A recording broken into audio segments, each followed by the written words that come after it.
Centuries had passed since humanity disappeared from the stars. To the galaxy, humans were nothing more than legends, stories told by alien scholars and traders. Some spoke of humans as brilliant explorers, others as unpredictable troublemakers, but no one had seen them for hundreds of years. The worlds they once called home had been taken over by alien civilizations, each shaping them in their own image. Humans were gone and the galaxy had moved on. Deep in a forgotten sector, a lone starship drifted silently among the stars. Its metal hull was scratched and faded, yet its structure was unbroken. This was the Prometheus, a human vessel from a time long past. Inside, the ship's systems flickered to life. Small lights blinked, machines hummed, and the cryo-chambers containing sleeping humans began to warm. The long slumber was ending. Captain Alara Voss was the first to awaken. Her eyes opened to the soft glow of the control room. For a moment, she felt disoriented. Everything around her seemed both familiar and strange. Then slowly memories returned. Humanity had vanished, but the mission had never stopped. The crew of the Prometheus was tasked with finding their way back to the galaxy they had left behind, to understand what had changed and where humans could belong again. One by one, the crew awoke. Scientists, engineers, and explorers emerged from their cryo chambers. They were not just awake, they were sharper than before. Advanced learning modules had continued to train their minds even in sleep. History, science, strategy, languages, everything humans had learned before was now combined with knowledge gained during centuries of stasis. Alara stood on the bridge, looking out at the stars. The galaxy stretched endlessly, full of mysteries and dangers. She could feel it already. Humanity's return would not go unnoticed. Somewhere out there, civilizations would see them and react. Some might welcome them. Others might fear them. The first mission was simple yet crucial. Scan nearby systems, locate habitable worlds, and determine where humans could safely return. Alara knew it would not be easy. Humans had been gone for generations. Alien societies had grown in their absence, and some might not want humans to return at all. As the Prometheus moved through space, its sensors detected signs of life on nearby planets. There were cities with towers that reached into the clouds, fleets of ships moving like schools of fish, and energy fields glowing over industrial worlds. Humans had once been part of this galaxy, but now it belonged to others. The crew began documenting everything. Dr. Torren Vega, the ship's chief scientist, was fascinated. "Look at these structures," he said, pointing at holographic displays. "They are complex, elegant, but they lack adaptability. Humans could improve this. Humans could thrive here again," Alara smiled. Adaptability had always been humanity's greatest strength. Humans could survive in environments that seemed impossible. They could build, create, and solve problems in ways other species could not. She believed this would be the key to their return. Their first stop was a small agricultural world called Lumeris, a planet now inhabited by a peaceful alien race called the Serathi. The Serathi were tall and graceful, with translucent skin that shimmered under sunlight. They were cautious when humans arrived, unsure of what to make of these long-lost beings. Alara and her team descended to the surface. Humans moved carefully, showing respect. They spoke through universal translators, explaining that they came in peace and wished only to learn and observe. The Serathi were skeptical at first, but they could not deny the humans' intelligence and calm demeanor. A small crisis helped break the tension. A sudden storm threatened a Serathi village, with winds strong enough to tear apart buildings. Humans acted immediately. Engineers and scientists worked together, creating temporary shelters and stabilizing structures using only the resources around them. By the time the storm passed, humans had saved the village without harming anyone. The Serathi were amazed. They had never seen beings who could think so quickly, act so decisively, and show such care for life. Whispers spread across Lumeris. The humans, they are back. While the humans helped, they also learned. They studied Serathi technology, social systems, and culture. Humans noticed patterns other species overlooked. Small improvements, tiny adjustments, they saw how to make systems more efficient, more resilient. It was not about taking control. It was about understanding and enhancing, but not every reaction was welcoming. On distant worlds, alien empires watched the Prometheus's movements with suspicion. The Zyran Dominion, a militarized species known for strict order and hierarchy, considered humans a potential threat. They had heard the legends. Humans were unpredictable, clever, and resourceful. They could adapt where others could not. Some Zyran leaders argued that humans should be destroyed before they grew too powerful. Others cautioned patience.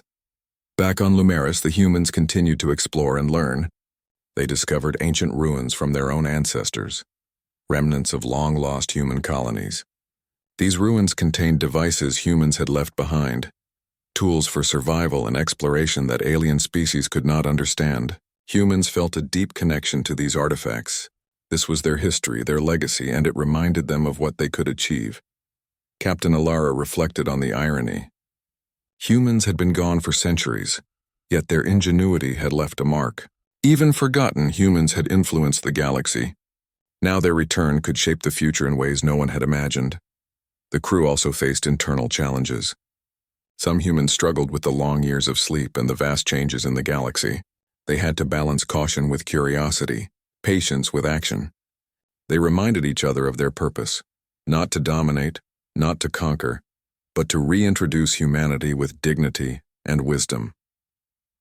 As the Prometheus prepared to leave Lumeris, Alara gathered her team on the bridge.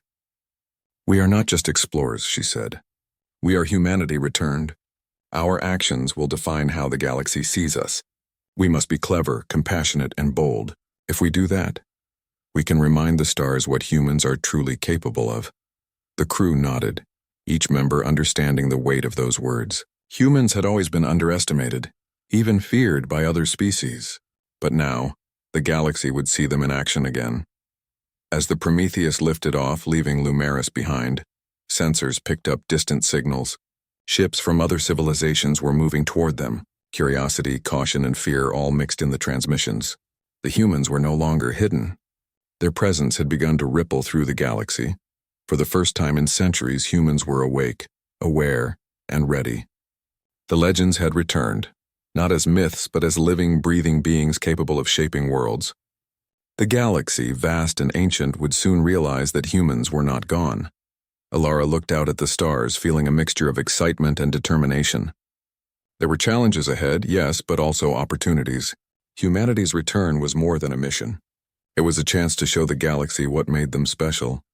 And somewhere in the quiet of the cosmos, the first stirrings of wonder and fear began to spread. The legend of humanity had awakened, and nothing would ever be the same. The Prometheus glided through the darkness of space, its silver hull reflecting distant stars. Captain Alara Voss stood on the bridge, eyes scanning the display panels. Every system hummed with life. Every sensor was alert. Humanity had awakened, and the galaxy had noticed. Reports from distant planets came in slowly at first, but then increased. Fleets of alien ships appeared on sensors, some observing silently, others sending cautious communications. Humans were not alone, and the galaxy was waiting to see what they would do next. Their first planned destination was Seralis 7, a waterworld covered in oceans and dotted with small islands. Seralis 7 was home to the Corellians, an amphibious species known for their intelligence and adaptability. They had advanced technology but were cautious of strangers, especially legends from long-forgotten myths. As the Prometheus entered the atmosphere, humans felt the planet's energy. The Corellians were curious yet reserved. Their cities floated on the water, tall towers of gleaming metal and crystal. Ships moved smoothly above the waves, powered by energy fields that humans studied with interest. Captain Alara decided on a cautious approach. "We will observe first," she said. "Then we will make contact. We show respect, not force. That is how humanity returns." The first step was a diplomatic landing. Humans descended in a shuttle, greeted by Corellian officials. The alien skin shimmered like liquid silver in the sunlight, and their large dark eyes studied every human movement. There was tension in the air, a quiet question hanging over the meeting. Are these humans friend or threat? Alara spoke through the universal translator. "We come in peace. We seek to learn, to understand, and to share knowledge. We are humans. We have returned after many generations." The Corellians exchanged glances. Legends had told of humans, clever, inventive, and sometimes dangerous, but no one had seen them for hundreds of years. Their skepticism was natural, yet there was something in the humans' calm demeanor, their careful gestures that inspired a small measure of trust. As humans walked through the floating city, they saw technology both familiar and strange. Energy fields, water-based propulsion systems, and communication towers unlike anything humans had encountered before. Dr. Torrin Vega, the ship's chief scientist, recorded every detail. Their systems are advanced, he said, but they rely on repetition and stability. Humans could enhance efficiency. We could help them without changing their culture. That help came sooner than expected. A massive storm approached the city. Tall waves, high winds, and electrical surges threatened to damage buildings and endanger lives. Panic spread among the Corellians, and for the first time humans had to act quickly. Humans worked together, moving with coordination that had been honed over centuries of survival. Engineers created temporary shields using local materials. Scientists recalibrated energy fields to stabilize floating structures, and medics guided Corellian citizens to safety. Every action was precise, fast, and creative. Humans were not relying on brute force. They were using ingenuity and teamwork. By the time the storm passed, the city was intact. Corellian leaders gathered to assess the damage and found that humans had not only prevented disaster, but also improved some of their systems temporarily. Whispers of amazement spread. The humans, one Corellian said softly, they are more than legends. They are extraordinary. For humans, the event was a lesson in subtle influence. They could show strength without aggression, skill without arrogance. They could win trust by action rather than words. Ilara knew this would be key in the galaxy. Humans' true power was not in destruction, but in creativity, courage, and empathy. While they repaired damage, humans also explored the city, learning about Corellian culture. They discovered a complex social system based on cooperation and shared responsibility. Corellians valued harmony above all, but they had difficulty adapting to unexpected problems. Humans' ability to improvise made a deep impression. Dr. Vega found an old Corellian archive containing holographic records of their history. They have never seen humans in action, he explained. We could teach them ideas they never imagined without taking control. That is how humans return, not as rulers but as innovators. Yet not all observers were welcoming. Far beyond Seralis 7, across systems and light years, intelligence networks of the Zyran Dominion and the Zirathi Council monitored human movements. Reports of human ingenuity and calm decisiveness during the storm reached them. Some leaders were worried. Humans had always been underestimated, but centuries of absence had not weakened them. They had sharpened their minds and skills. Humans are unpredictable, a Zyran commander said. We do not know their limits. We cannot allow them to gain influence unchecked. Other leaders argued for caution, fearing a confrontation that could escalate without reason. The galaxy was starting to realize that humans were a force unlike any other. Back on Seralis 7, humans' interactions sparked curiosity and admiration. They repaired broken devices, helped improve water filtration systems, and even taught Corellian engineers methods to strengthen energy shields. Every action was measured, careful, and respectful. Humans did not dominate, they inspired. The Corellians began to share more than technology. They shared stories, songs, and ideas. Humans listened, recorded, and learned. Captain Ilara encouraged her crew to ask questions and observe carefully. They needed to understand alien thinking and values to avoid mistakes that might ignite fear or conflict. One afternoon, a young Corellian child approached Dr. Vega. "Why are you here?" The child asked, eyes wide. "Why return after so long?" Vega knelt down, smiling gently. "We are here to remember, to learn, and to help. Humans have been gone, but now we are back. We want to be friends, not strangers." The child nodded slowly, a small smile appearing. "Then maybe the stories were true," the child whispered. "Maybe humans are more than legends." Ilara realized the truth of that moment. Humanity's return was not just about exploration. It was about rekindling hope and curiosity. Stories of humans had spread across the galaxy, but now those stories could become reality. They could show other species that intelligence, compassion, and creativity could change worlds. As the Prometheus prepared to depart Seralis 7, the crew reflected on their first contact. They had been cautious, respectful, and creative. They had faced a crisis without violence and had earned trust through action. This was just the beginning. The galaxy was vast, full of civilizations, both friendly and wary. Humans had a long journey ahead. Captain Alara gazed out at the horizon as the shuttle lifted off. "We have made allies," she said softly. "We have made friends, and we have reminded the galaxy that humans are here again. But there is more to do. Other worlds are watching. Other species are waiting. We must continue to show what humans can do." As they left the water world behind, signals from other planets appeared. Some were curious, some cautious, and some openly wary. Humanity's reputation was spreading fast. The legends were no longer just stories, they were alive, moving, and learning. Dr. Vega looked at the readings. "Captain, sensors show multiple fleets approaching," he said. "They are observing us, but some are preparing to meet us. Others that may test us," Ilara nodded. "Then we show them the same thing we showed the Corellians.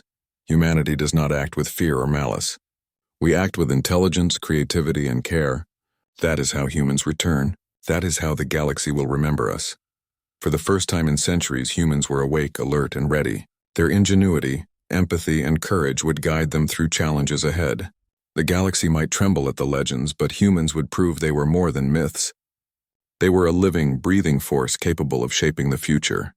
And so, the Prometheus sailed onward, cutting through the darkness of space. The stars stretched endlessly before them, filled with mysteries and possibilities. Humanity had returned, and the first ripple of their influence was already felt across the galaxy. The legend of humans, once feared, once forgotten, was now real. Commander Rylan Harth had seen many worlds. He had walked on planets with endless deserts, icy plains, and floating cities. Yet Viridian Prime was unlike anything he had ever encountered. Its twin suns cast golden and violet light across the skies. Crystal spires jutted high from the capital, reflecting the sun's glow like frozen oceans. Even the air felt alive, humming softly with the energy of the planet. Ryland's ship, the Aurora Sentinel, landed in the capital's outer bay. Its engines hissed as they cooled, and a fine mist rose around the landing struts. He had been summoned by Queen Aveline herself. Her message had been urgent. Her daughter, Leora, had been kidnapped by a group of bioengineered raiders. They were fast, dangerous, and clever, and only Rylan Harth, known across star systems for impossible rescues, could save her. The Queen's voice still echoed in his mind, calm but firm. "Commander Harth, my daughter's life is in your hands. Bring her home, and Viridian Prime will forever be in your debt." Rylan was not one to back away from danger. He had a reputation for succeeding when others could not. But even he knew that this mission would be difficult. The raiders were experts in ambushes, and their fortress was hidden deep in the glowing forests that stretched across the eastern cliffs. He stepped off his ship, boots crunching against the metallic ground.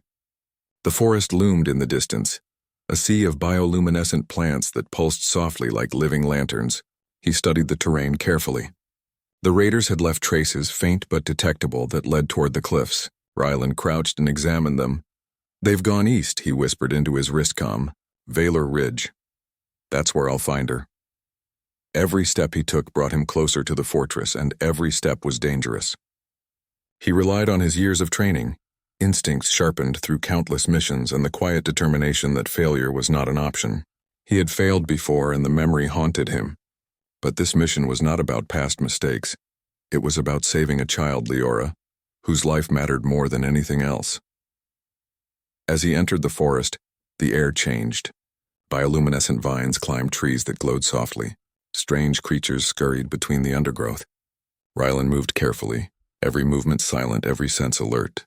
The forest seemed alive, almost aware of his presence. Suddenly, a shadow flickered between the trees.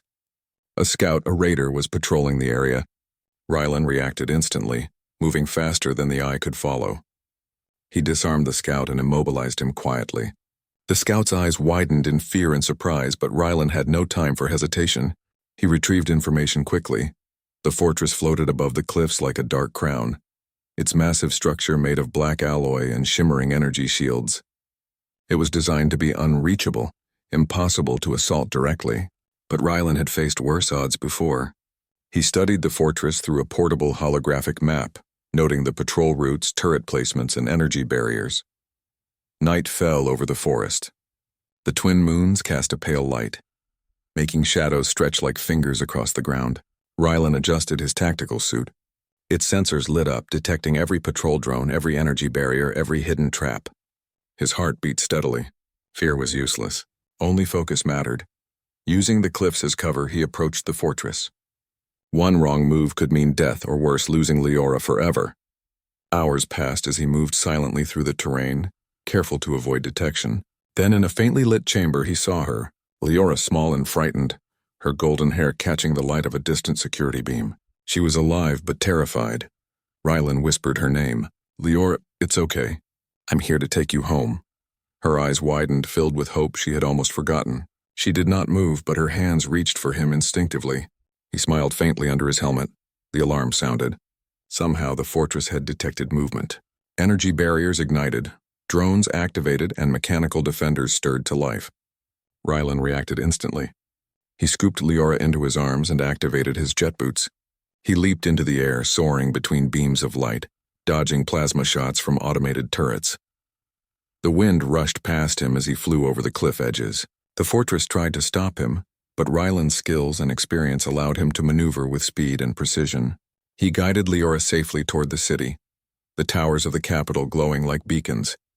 One final blast from the fortress narrowly missed, exploding against jagged rocks below. When they reached the city's protective walls, relief flooded Rylan. Leora clung tightly, trembling but safe. Queen Aveline was waiting on a balcony, her robes glowing softly in the moonlight. Her eyes, wide with relief, shone with unspoken emotions, gratitude, concern, and something more. "Leora," the Queen cried as she embraced her daughter, "you're safe. Thanks to you, Commander Hearth." Rylan nodded, brushing dust and debris from his armor. "She is safe, Your Majesty." "That's all that matters." The Queen studied him closely. There was gratitude, yes, but also something else, an unspoken claim, a silent demand. She had promised him a reward, a debt owed, but her gaze suggested that she was not finished with him yet. The city below celebrated the safe return of Leora. But Rylan understood the truth. This mission had ended. Yes, but a new one had begun. He had saved the Queen's daughter, but in doing so, he had entered a world of obligations, politics, and challenges he had not anticipated. The Queen would not easily let go of a man who had risked everything for her family. And Rylan knew that the real test, one of loyalty, courage, and perhaps heart, was just beginning. He watched the city from the palace walls, twin moons illuminating the crystal towers, and realized that while this battle was won, the war for trust, respect, and freedom had only begun. Rylan Hearth had survived countless missions across the stars, but Viridian Prime was different. It was a world alive with beauty and danger, hope and power, and he had become a part of it in a way he had never expected. And as the night deepened, the quiet hum of the city mixing with the forest's glow, Rylan felt the weight of responsibility settle upon him. He had saved a life, but in return a debt had been created, one that would shape the next chapter of his journey. The victory of the first strike had brought the city of Viridian Prime a brief moment of peace, but Rylan Hearth knew it would not last. The Raider Coalition had suffered a setback, but they were not defeated. Their retreat had been strategic, a calculated withdrawal to gather reinforcements and strike with greater force. Rylan spent the early morning hours reviewing intelligence reports, analyzing patterns, and predicting the enemy's next move. The palace war room was alive with activity. Strategists, engineers, and scouts moved quickly, adjusting positions, upgrading energy shields, and preparing defensive units. Rylan stood at the center, calm and focused, coordinating each effort with precision. He was no longer just a visitor or a rescuer. He was the heart of the city's defense, the guide for a people who now depended on him completely. Queen Aveline entered quietly, her presence commanding attention, even in a room filled with busy minds. She approached Rylan, her expression serious. "Commander, reports indicate the Raiders are planning a coordinated attack from multiple fronts. They have recruited cybernetic units from outside sectors, and some of their leaders are rumored to have been trained by mercenaries from the Orion Belt. This will be their most dangerous assault yet." Rylan nodded. "Then we must be ready. We cannot afford to underestimate them. We will strengthen the southern perimeter, reinforce the energy shields, and deploy rapid response units along the cliffs. The city's defenders must be alert at all times." The Queen's eyes studied him carefully. "Your foresight is remarkable, but there is something you should know. These attacks are not just about conquest. The Coalition has spies even within the city. We do not know who we can trust. Ryland's jaw tightened. Betrayal within the walls was far more dangerous than an outside assault. One wrong move could destroy the defenses, endanger lives, and give the raiders a decisive advantage. He considered the possibilities, scanning his mental map of the city. If there were traitors among them, he would need to uncover them quickly and silently. That night, Ryland patrolled the palace corridors, moving with quiet determination. The corridors were calm, almost eerily so. The city slept, but he remained vigilant, sensing that danger could strike at any moment. His tactical suit sensors hummed softly, detecting every movement and every energy fluctuation. He noticed a faint signal near one of the lower chambers. Moving silently, he approached and discovered a hidden communication device transmitting data to an unknown location. Someone within the city had betrayed them. Ryland deactivated the device, scanning for fingerprints and traces. The evidence was subtle, but it hinted at someone close to the palace council. The next morning, he gathered the council discreetly. "We have a traitor," he announced. The room froze. Murmurs spread, disbelief mingling with fear. "The Raider Coalition has spies within our walls. We cannot trust all who claim loyalty. I need your full cooperation to identify the threat before they strike again." The Queen's face remained calm, but her eyes showed concern. "Commander, you have my full support. Identify the spy and we will take action." Ryland began a careful investigation, observing movements, listening to conversations, and analyzing communications. He did not accuse anyone hastily. The wrong accusation could destroy trust and weaken the city's defenses. Patience, observation, and strategy were his tools. Meanwhile, the Raider Coalition continued to amass forces along the eastern cliffs. Scouts reported hundreds of armored units, cybernetic soldiers, and ships equipped with energy weapons. The Coalition's leaders were ruthless and their plans meticulously calculated. They intended not just to attack the city, but to break the spirit of its people. Ryland met with the palace guard in the training grounds, preparing them for what was coming. "This will be the toughest battle yet," he said. "The enemy is strong, and some among us may not be what they seem. Trust your instincts, trust each other, and follow my lead. We will defend this city not for glory, but because every life here matters." Leora watched him from a distance, her golden hair shining in the morning sun. She had grown close to Ryland, inspired by his courage and determination. She understood that he was no ordinary man. He was someone who would fight for others even when danger loomed. "He will protect us," she whispered to herself, "because he has to." Days passed in preparation. Ryland strengthened defenses, trained troops, and worked tirelessly to uncover the traitor. His efforts revealed subtle clues, messages intercepted, patterns of movement, and unusual behavior by certain council members. Slowly, a picture began to emerge, pointing toward one individual who had provided the raiders with inside information. One evening, as the twin moons reflected off the palace towers, Ryland confronted the council member in a quiet chamber. "I know what you've done," he said calmly, his voice steady but firm. The counselor's eyes widened, shock and fear mingling. "You betrayed us. You gave the enemy an advantage." The counselor faltered, realizing that denial would accomplish nothing. Ryland continued. "You had a choice, to protect your people or to serve the raiders. You chose poorly.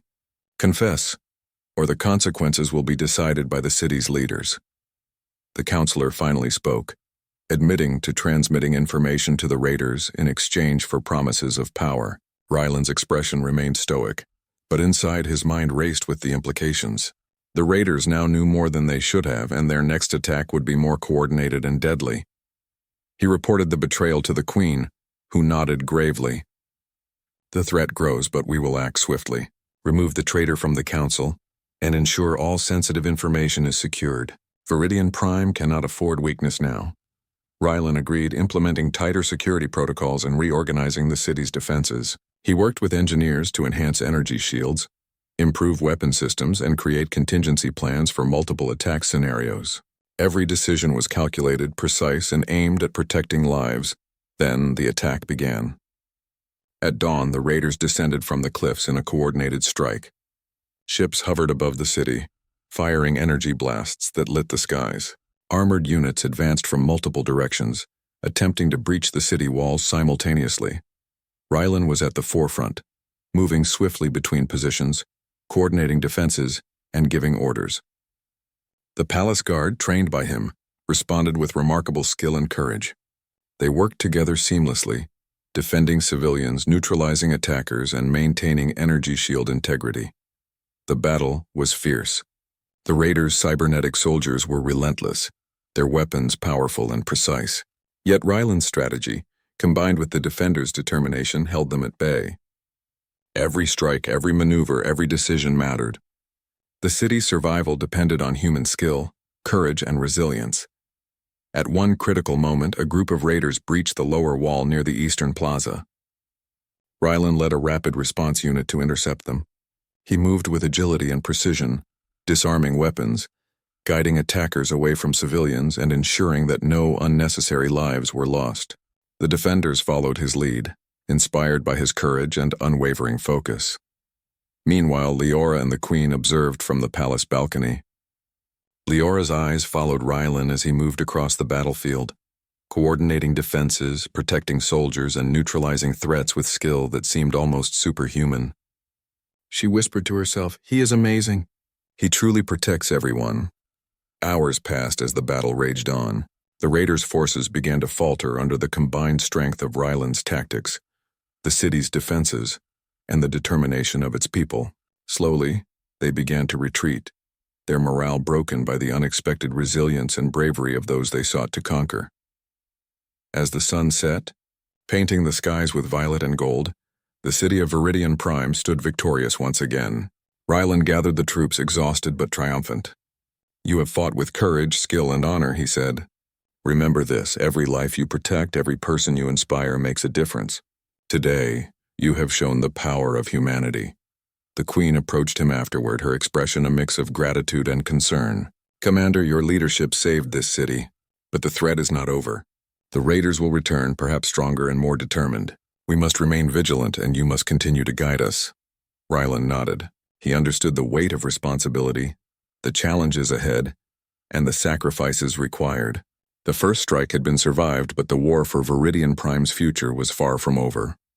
In the quiet moments after the battle, Ryland walked through the city, observing the people he had helped protect. Children played in the streets under the watchful eyes of guards, families reunited, and merchants reopened shops. The city's spirit remained unbroken, a testament to human courage, resilience, and determination. Ryland knew that the next challenges would be greater. The Raiders would return. The traitors' influence may have spread further than discovered, and the political complexities of Viridian Prime would test him in ways beyond combat. Yet he also knew this: humanity's strength, courage, and ingenuity could overcome even the greatest threats.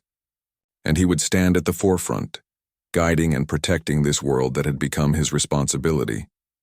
For in a universe filled with danger, betrayal, and uncertainty, Ryland Hearth was determined to prove one truth: humanity could rise, defend, and inspire no matter the odds. Ryland Hearth stood atop the palace walls, his gaze fixed on the horizon where the Raider coalition had been gathering once again.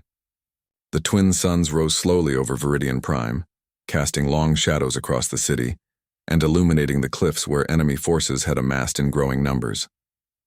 The threat was greater than ever, and this time the Raiders were determined to take the city or destroy it. The Queen stood beside him, her expression calm but filled with concern. "Commander," she said softly, "this is the final test. If they succeed now, all we have fought for will be lost." Ryland nodded. "We will not let that happen. We have prepared, we have trained, and we have the courage of the people on our side. Today Viridian Prime will stand, no matter the cost." The city's defenders moved into position under Ryland's guidance. Soldiers, engineers, and palace guards worked together seamlessly. Energy shields hummed to life, weapon systems aligned, and defensive positions reinforced.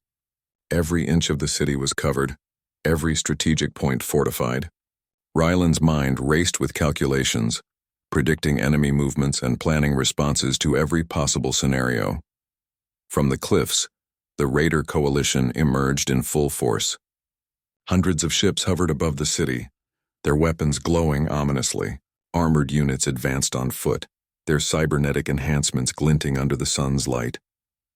Their leaders, ruthless and cunning, were visible at the forefront, coordinating attacks and motivating their troops. Rylan took a deep breath. This was the moment for which he had prepared, the culmination of every plan, every training session, and every lesson learned. He raised his hand, signaling the defenders to hold their positions. Silence fell for a brief moment, the calm before the storm. Then the first wave struck. Energy blasts lit the skies, striking walls and defensive positions. Raiders attempted to breach the gates with armored vehicles and grappling machines, but Rylan's strategy held. The city's energy shields absorbed the initial attacks while defenders moved quickly to neutralize incoming threats. He led a squad to intercept enemy forces attempting to flank the southern perimeter. With precise movements, he disarmed enemies, guided attackers into traps, and ensured that civilians were protected behind reinforced barriers. His actions were fast, calculated, and confident, inspiring those around him. The defenders followed his lead with determination and courage. Above the city, raider ships swooped in from multiple directions. Rylan coordinated air defense teams, directing energy turrets and rapid response squads to intercept incoming craft. Explosions lit the skies as ships were destroyed or forced to retreat, but others pressed on relentlessly. The Queen observed from the palace balcony, her hands clasped tightly. Leora stood beside her, holding onto her mother's robes, her eyes wide with fear and hope. "He will protect us," Leora whispered. "I know he will." Rylan moved swiftly to the city center where the raiders had concentrated their most powerful units. Cybernetic soldiers with enhanced strength and advanced weapons pushed forward, attempting to break the city's defenses. Rylan engaged them directly using both skill and strategy. He neutralized their attacks without unnecessary force, disarmed weapons, and led them away from civilians. His presence alone inspired the defenders, who fought with renewed strength and coordination. Hours passed in intense combat. The raiders' forces began to falter under Rylan's leadership and the city's well-coordinated defenses. He anticipated every move, predicted every strategy, and adapted instantly. The city's defenders, guided by his calm determination, held their ground and pushed back the enemy relentlessly. During the battle, a smaller raider unit attempted to infiltrate the palace itself. Rylan reacted instantly, racing through corridors and stairwells with precise agility. He neutralized the attackers before they could reach the Queen or Leora, ensuring their safety. The Queen, observing his actions, realized fully the depth of his commitment. He was not just a commander or a soldier, he was a protector, a symbol of hope, and the embodiment of human courage. As the day progressed, the raiders' morale weakened. Their leaders were injured or captured, their units disorganized, and their strategy collapsing under the pressure of human determination and ingenuity. Rylan recognized that the final push was at hand. He gathered the defenders and addressed them. "Today we fight not for glory but for the lives of those we love, for the city, and for Viridian Prime itself," he said. "Stand together, trust each other, and remember, courage, skill, and determination will carry us through. We are the defenders and we will not fall." The defenders cheered, their spirits lifted by Rylan's words. They surged forward, pushing back the remaining raider forces with coordinated precision. Every trap, every defensive measure, every lesson learned was applied flawlessly. The raiders, realizing they could not overcome the combined strength of the city and its defenders, began to retreat in disarray. Rylan led the final charge against the remaining raider leaders. He moved with unmatched skill, neutralizing threats and securing the battlefield. Within moments, the raider coalition was defeated, their forces broken, their morale destroyed, and their attempt to conquer Viridian Prime ended. The city erupted in celebration. Defenders embraced, citizens cheered, and the palace balcony became a place of reunion. Queen Aveline descended to meet Rylan, her eyes shining with gratitude and respect. Leora ran to him, hugging his leg tightly, her small voice filled with joy. "You saved us," she said, smiling through tears. "You saved everyone." Rylan knelt to her level, smiling softly. "I only did what was right. You and your people were worth protecting. Never forget that courage and unity can overcome even the greatest dangers." The Queen approached, placing a hand on his shoulder. "Commander Hearth, today you have not only saved my daughter but an entire world. You have proven that humanity's courage, intelligence, and resilience are unmatched. For that, Viridian Prime owes you more than gratitude, it owes you its very survival." Rylan shook his head. "I do not fight for recognition. I fight because it is the right thing to do. These people, their lives, and their future, that is reward enough. Aveline smiled, understanding his humility. Then know this, you have inspired a world. Humanity's potential, its determination and its spirit will be remembered through the ages. You are part of Viridian Prime now, not just as a protector but as a symbol of what humans can achieve when courage meets purpose. In the days that followed, Rylan oversaw the city's recovery.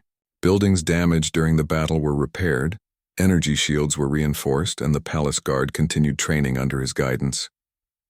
He worked closely with the Queen to ensure that no threat could rise unnoticed, strengthening both the city's defenses and the people's resolve. Leora remained close to him, her admiration growing with every passing day.